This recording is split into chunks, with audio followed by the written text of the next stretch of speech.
이어서 리포트 뽀개기로 자리 이동해 보겠습니다. 금요일도 뽀개 봐야죠. 네, 그래야죠. 그래야죠. 네, 오늘도 두 가지 준비해 주셨고요. 김태성 팀장님과 함께 할게요. 어서 오세요. 네, 안녕하세요. 네, 안녕하세요. 김태성 팀장님이 갖고 온 오늘의 리포트는 무엇일까요? 바로 만나보도록 하겠습니다. 결전의 시기 스튜디오 드래곤이며 미래증권 이효진 애널리스트가 작성을 했습니다. 예상 수준의 효과와 영향을 보여준 2분기였고 다음 리레이팅, 미국 작품 현지 평가를 기다려보자. 네. 일단 저의 한때 가장 원픽이었던 종목 중에 하나가 스튜디오 드래곤인데 네. 지금 시점에서 보면 아쉬운 점들이 굉장히 많아요. 물론 코로나19 수혜를 가장 많이 받을 수도 있던 있었었죠. 업종. 하지만 또 길게 보니까 코로나19의 피해도 봤었던 기업 중에 하나가 지금 이 컨텐츠 제작 관련한 기업들.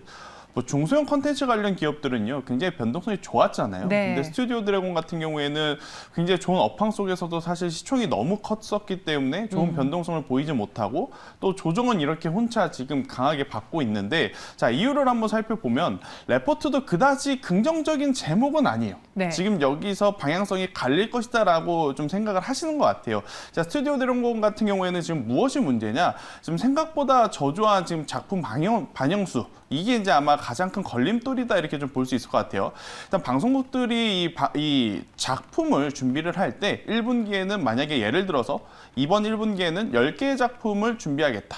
2분기에든 10개의 작품을 준비하겠다. 이렇게 이제 계획이 있어요. 그런데 코로나 때문에 촬영 일정이 자꾸 딜레이 되다 보니까 10개를 준비했었는데 7개, 8개밖에 방영이 안 되고 그런데 또 작품은 들어갔으니까 투입비는 계속해서 들어가고 그러다 보니 실적에 대한 부담감이 계속해서 커질 수밖에 없는 상황에 지금 직면해 있다 이렇게 좀 말씀드릴 수 있을 것 같고요. 뭐 물론 좋은 작품들이 굉장히 많았습니다. 지금 대표적으로 꼽자면 빈센조라고 하는 작품이 우리나라에서도 굉장히 좋은 흥행을 거뒀고 지금 그 작품 같은 경우에는 중국에서도 좋은 성장세를 보이고 있는데 문제는 뭐냐면요. 일단 저도 그렇지만 OTT에 대한 관심도가 예전만큼은 지금 강하게 붙질 않고 있어요. 그걸 네. 어떻게 보면 아냐면 넷플릭스 가입자 수의 속도 그리고 감소세를 보면 알 것 같습니다. 일단 뭐 감소했다라는 게 관심이 없어서 감소한 것보다 다른 OTT 업체들이 많이 생겨났기 때문에 감소한 부분도 있지만 사실 OTT에 대한 관심도도 예전만큼은 지금 아니다라는 부분이 스튜디오 드래곤의 조금은 이 주가를 밀 수밖에 없는 요인으로 작용이 되고 있는 상황이다 이렇게 좀 말씀드릴 수 있을 것 같아서요. 스튜디오 드래곤은 저는 시간이 좀 필요할 때가 아닌가라는 생각이 들어요. 시간이 좀 필요하다. 어떠한 시간이 필요하냐면 결국 이제 업황 자체가 회복을 하려면 코로나19가 조금 더 완화가 되어야 될 것 같고요. 또 이제 지금보다 더 큰 이 시청률이 나오는 작품들이 좀 크게 터져줘야 맞아요. 스튜디오 드래곤이 좀 강하게 반등을 해줄 수 있지 않을까라는 의견을 한번 드려보도록 하겠습니다. 진짜 대작이 나와서 주가가 올랐던 적도 있었는데 그렇죠. 근데 참 어떻게 생각하면 도깨비도 그렇고 그 이후에 계속해서 흥행을 하니까 좀 무뎌지는 것 같아요. 맞아요. 투자자 입장에서도. 이번에도 대작이 그러면 또 다음 대작이 맞아요. 나오겠지 이렇게 되는 것 같은데 이 스튜디오 드래곤 결전의 시기에서는 우리는 어떻게 봐야 될지 차트 보겠습니다. 목표 주가 104,000원에 투자 의견은 매수가 아니라 홀드였어요. 주가 차트로도 보시면 저희 주레드님이 채팅방에 네. 지치는 종목이라고 써주셨는데 지치죠. 지칠 법합니다. 네, 일단 지치는 것도 지치는 건데 문제는 만약에 삼성전자라든지 SK하이닉스는 그래도 마음이라도 한 켠은 좀 편해요. 그래도 삼성전자니까, 네. 그래도 SK하이닉스니까.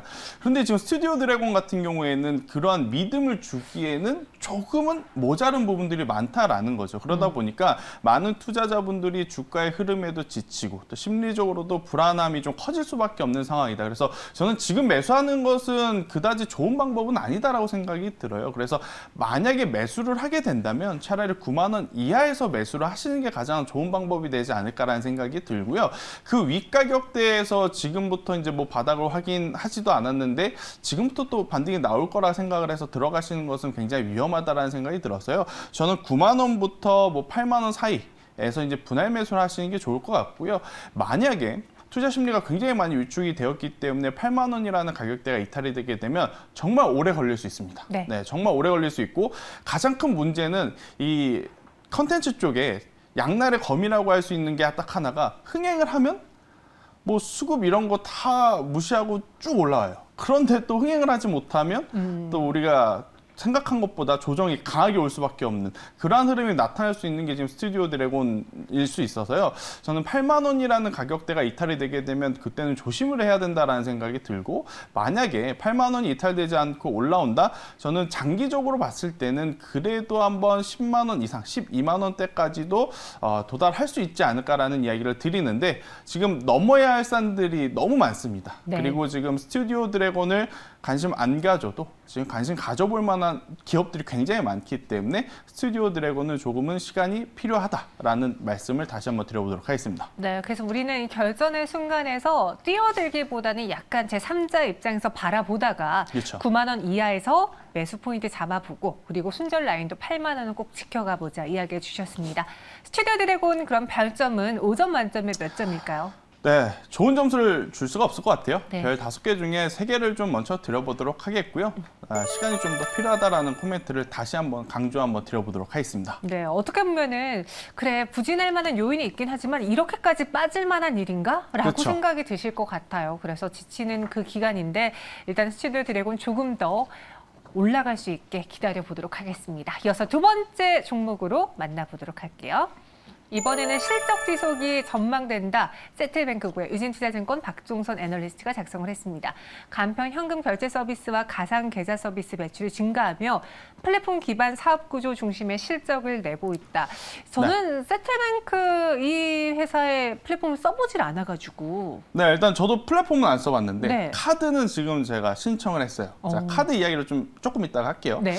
자, 셔틀뱅크 같은 경우에는 원래는 한때 한참 좀 핫했었어요. 맞아요. 그러다가 거의 한 1년 동안 잊혀졌었던 종목. 하지만 이제 지금 다시 봐야 될 때가 되지 않았나라고 좀 말씀드려 보도록 하겠는데요.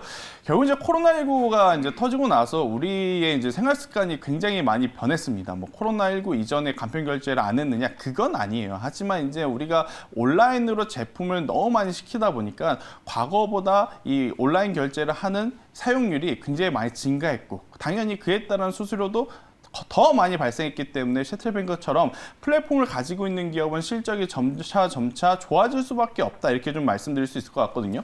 우리나라만큼 온라인으로 물건을 사기 편한 나라는 저는 없을 것 같아요. 제가 물론 여기저기 다 가본 건 아니지만, 그런데 이제 우리가 한번 이렇게 편함에 익숙해지면 계속 사용한다라는 거죠. 그렇기 때문에 이 간편 결제 같은 경우 계속해서 좋은 실적을 낼 수 있는 캐시카우 역할을 할 가능성이 굉장히 높고요. 우리가 이제 신용카드라든지 체크카드를 만들 때 사실은 그 체크카드의 디자인들이 기업마다 거의 일정하게 정해져 있습니다. 뭐 기업은행이면 기업은행, 우리은행이면 우리은행, 뭐 국민은행이면 국민은행, 어느 정도의 그 카드의 이미지들이 좀 많이 정해져 있는데, 셔틀뱅크에서 만드는 이 체크카드는요, 그 이미지를 사용자가 직접 커스터마이징, 신청을 할 수 있다라는 겁니다. 결국 이제 개성의 시대에 맞게 굉장히 또 트렌디한 사업 부분에서 두각을 드러내고 있기 때문에 최근에 젊은 층 사이에서도 굉장히 입소문을 타고 유행을 하고 있는 그러한 상황이기에 저는 충분히 상반기보다 하반기에 더 좋은 실적을 낼 가능성이 굉장히 높지 않을까라는 생각이 듭니다. 상반기에도 실적 굉장히 잘 나왔고요. 네. 우리가 관심을 가지고 있지 않은 이 시기에도 좋은 지금 실적이 나왔기 때문에 하반기에는 지금보다 더 좋은 실적을 기대해봐도 괜찮지 않을까라는 이야기 드리면서, 오늘 시장의 가장 큰 화두는 카카오뱅크였죠. 맞아요. 네, 카카오뱅크와 또 어떻게 엮으며 또 엮일 수 있는 게 셔틀뱅크이기 때문에요. 저는 충분히 추가적인 주가의 상승 기대해 볼 만하다라는 의견 드려보도록 하겠습니다. 참 이런 기업을 볼 때마다 세상이 빠르게 변하고 있구나. 카카오뱅크도 그렇고요. 맞아요. 우리 어렸을 때는 직접 가가지고 계좌 만들어주세요 하고 만들고 도장 찍고, 맞아요. 그리고 ATM기 생겼을 때 이게 뭔 일이라 맞아요. 이랬는데 그렇죠. 또 옛날 이야기였나요? 죄송해요. 그럼 일부러 제가 공감을 안 했습니다. 차트 보면서 이야기해 볼게요. 네. 목표 주가 42,000원이고요. 발 빼지 마세요. 차트 보시면요. 지금 최근에 주가 분위기가 달라지고 있어요. 네. 어제 주가 상승이 좀 눈에 띄네요. 그렇죠. 일단은 실적이 잘 나왔다라는 것에 시장에서는 관심을 가질 수밖에 없을 것 같아요. 그리고 이제 이 간편 결제 같은 경우에는요, 이제 지는 사업이 아니고 네. 계속해서 발전이 될 수밖에 없는 지금 사업 환경을 갖고 있어서요. 지금보다 더 나아지는 하반기를 기대해 볼 수 있고, 당연히 주가도 마찬가지입니다. 시장에서 굉장히 소외받았던 종목이에요. 하지만 이제 실적이 잘 나왔으니 이제는 기관과 외국인 메이저 수급 주체도 지금 위치에서부터 충분히 관심 가져볼 만한 저는 상황이다라는 생각이 들어서요. 지금부터 만약에 매수를 하게 된다면 저는 충분히 좋은 성과, 뭐 4만 원 이상의 목표가까지도 달성을 해볼 수 있지 않을까. 박스권 상단까지는 한번 가볼 수 있지 않을까라는 생각이 들고요. 밀렸을 경우에는요, 박스권 하단이라고 볼 수 있는 3만 원이 이탈이 되게 되면 그때는 손절을 하면 굉장히 이제 빠르게 대응을 할 수 있다라는 이야기를 드리면서 일단 빠르게 변화하는 시대에서 일단 셔틀뱅크처럼 일단 과거에 머무르는 사업보다는 앞으로 계속 치고 나가는 사업에 지금 점유율을 가지고 있는 기업에 우리가 네. 관심을 갖는 게 더 좋지 않을까라는 의견 드려보도록 하겠습니다. 그럼 별점은 5점 만점에 몇 점으로 마무리해볼까요? 일단은 4점을 먼저 드릴게요. 그동안의 시장에서 소외를 받았던 게 조금은 걸리기 때문에 네. 관심을 더 모일 때까지는 기다려보자라는 의견 드려보도록 하겠습니다. 저 궁금한 게 오늘 네. 카카오뱅크가 핫하잖아요.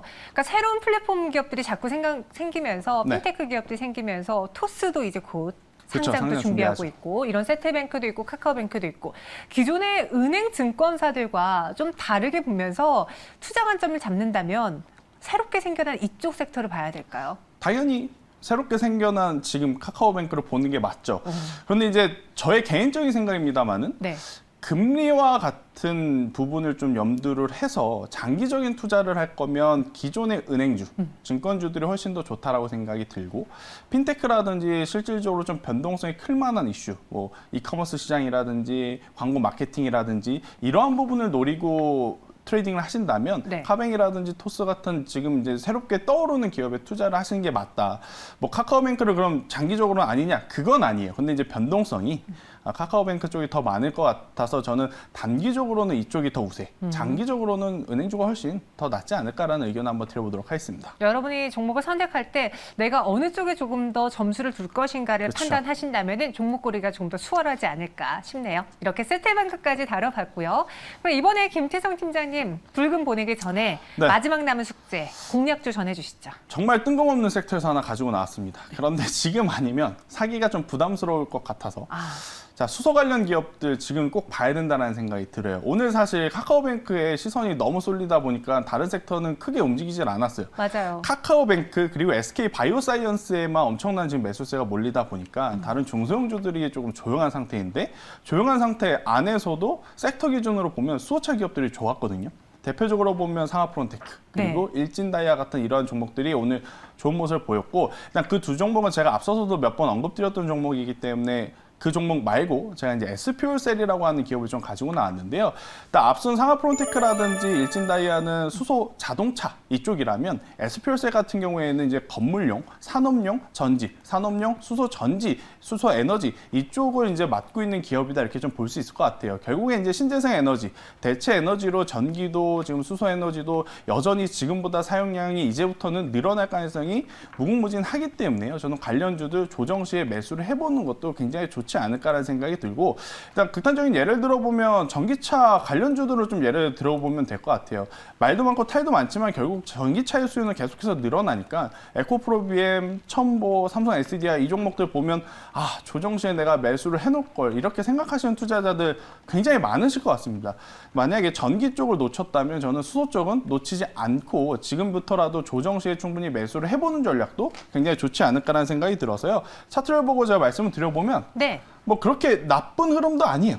계속해서 지금 이제 힘은 모아가고 있고 그렇다고 전기보다는 조금 약한 모습을 보이나 그래도 추세가 여전히 잘 유지되고 있기 때문에 여기서 추가적인 상승이 나온다면 저는 충분히 45,000원 그 이상의 목표가까지도 볼 수 있다. 네. 대신 3만 원이 이탈이 되게 되면 손절을 제가 말씀드려야 되나 출매를 말씀드려야 되나 굉장히 고민이 드는데 그래도 일단은 리스크 관리 차원에서의 대응은 필요하다라는 의견을 드려보도록 하겠습니다. 네, 그래서 고민 끝에 손절가를 3만 원 제시해 주셨고요. 목표 주가는 45,000원 그리고 수소차주 안에서 SP올셀 오늘 종가에 한번 들어가 보도록 하겠습니다. 김태성 팀장님은 여기서 인사드릴게요. 오늘 말씀 고맙습니다. 네.